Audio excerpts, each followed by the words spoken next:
Baik, dalam video kali ini kita akan membahas tentang analisis kebutuhan pasar untuk menciptakan peluang usaha.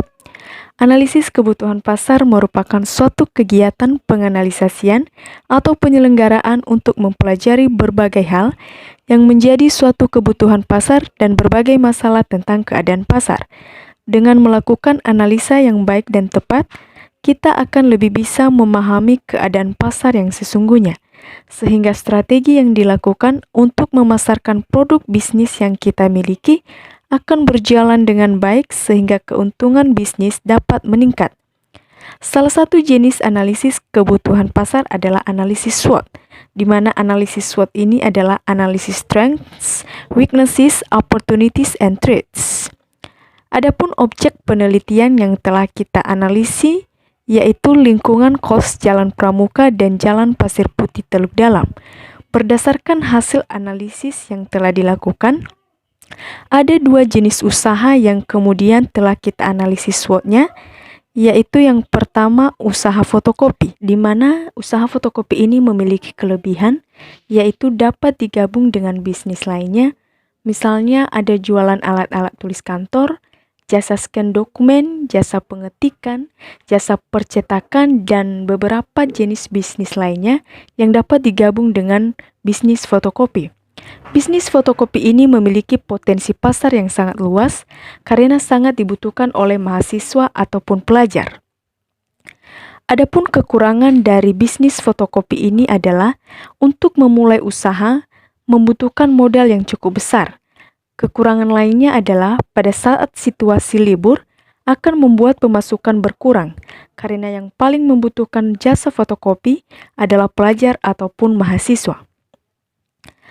Adapun peluang yang bisa muncul berdasarkan lingkungan yang telah dianalisis, yaitu di mana lingkungan yang telah dianalisis ini tidak memiliki usaha fotokopi, sehingga dapat dipastikan bahwa lingkungan ini dapat memenuhi kebutuhan pasar para pelajar ataupun mahasiswa.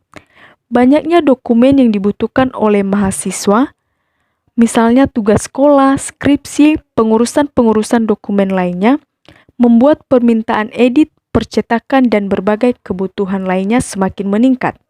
Tantangan terbesar dalam usaha ini adalah banyaknya pesaing bisnis dan perkembangan digital membuat penggunaan hard copy semakin ditinggalkan karena adanya soft copy. Di sisi lain, adanya kenaikan harga barang, misalnya kertas dan listrik, sehingga membuat usaha sedikit berjalan lambat dan bahkan tidak mendapatkan keuntungan lagi. Kemudian usaha yang kedua adalah usaha jualan makanan dan lauk pauk siap saji. Adapun kelebihan dari usaha ini adalah dilihat dari lingkungannya, jumlah penduduk yang tinggal di sekitar ini cukup banyak dan menjual makanan ataupun lauk pauk siap saji adalah salah satu usaha yang dapat dibuat untuk memenuhi kebutuhan pasar.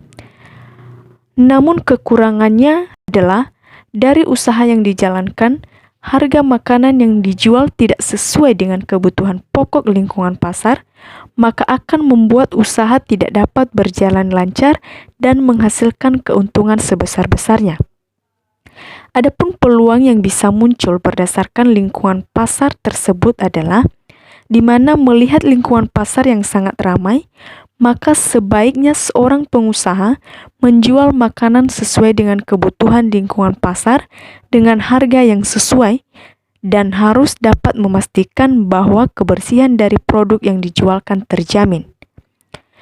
Kemudian tantangan yang bisa terjadi dari usaha ini adalah berdasarkan hasil analisis, tantangan dalam menjual makanan dan lauk pauk siap saji adalah tidak semua penduduk yang bertempat tinggal di lingkungan sekitar akan membeli produk yang kita jualkan setiap hari. Selain itu juga pada hari libur tidak ada yang akan membeli produk yang kita jualkan. Demikian hasil analisis kebutuhan pasar di lingkungan kos Jalan Pramuka dan Jalan Pasir Putih Teluk Dalam. Dari hasil analisis tersebut, kita bisa menentukan strategi mana yang bisa kita lakukan untuk memasarkan produk bisnis yang kita miliki dengan sukses.